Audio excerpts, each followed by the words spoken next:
Hi. Thanks for dropping by. I'm Randy Crownover, and welcome to this episode of Life Matters. In the last episode, I shared 5 tips of how to cope with aggressive controllers. In this episode, I want to share the last 5. Before I do, I want you to remember there is no one-size-fits-all for every controller. These are some basics. There may be other strategies that can be employed.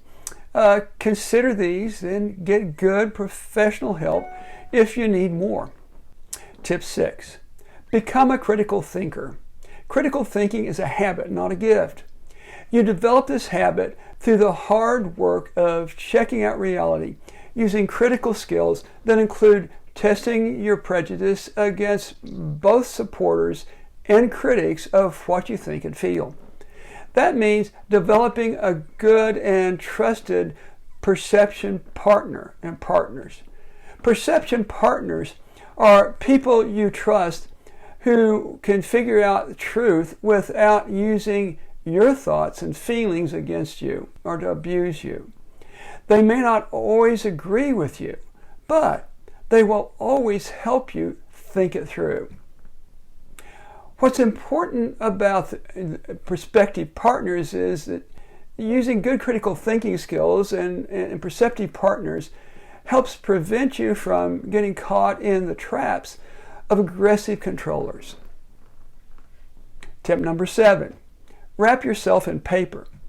Controllers love to distort what you say, did, or agreed to. Wrapping yourself in paper is a way of saying keep good notes. Write notes as soon as you can after a conversation with an aggressive controller. Even better, communicate only in memos, letters, texts, and email. What's important about this? If it's in writing, it's harder for the controller to deny or distort later. Tip 7. Choose your battles carefully. Distortion fields are exhausting. You don't have to live in one all the time. Challenging an aggressive controller will trigger the distortion field immediately. What's important about wasting your time and your energy wrestling with a distortion field you don't need? Nothing. Pick your battles wisely. Tip 8. Keep a life beyond the controller. Controllers prefer keeping you under their control. When you're under their control, they feel safe even though you may feel like death. One way to overcome this is to develop a life of your own. Exercise gives you a physical and emotional boost while also giving you a life apart from the aggressive controller.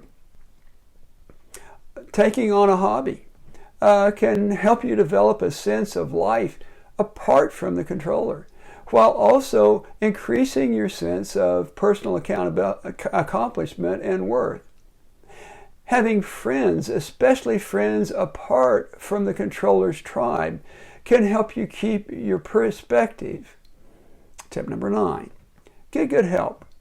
In addition to perspective partners, there are 2 groups of people who can be of critical help to you. One is a professional counselor who can help you manage your impulses, emotions, thoughts, and behaviors. The second is law enforcement. As I said in the last episode, some aggressive controllers can become violent. Their verbal assaults can become physical, including physical posturing, looking like they might hit you. Physical posturing can become physically destructive, breaking objects, windows, doors, and walls. You could be next.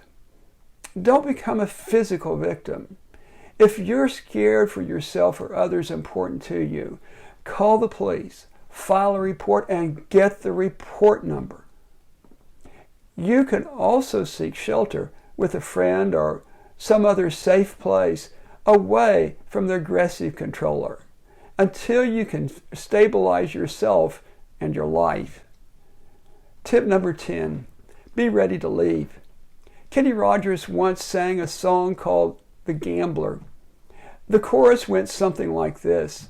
You got to know when to hold 'em, know when to fold 'em, know when to walk away, and know when to run. Keep track of yourself and your emotional and physical safety, especially around an aggressive controller. Sometimes you just need to leave. I hope these tips have been helpful.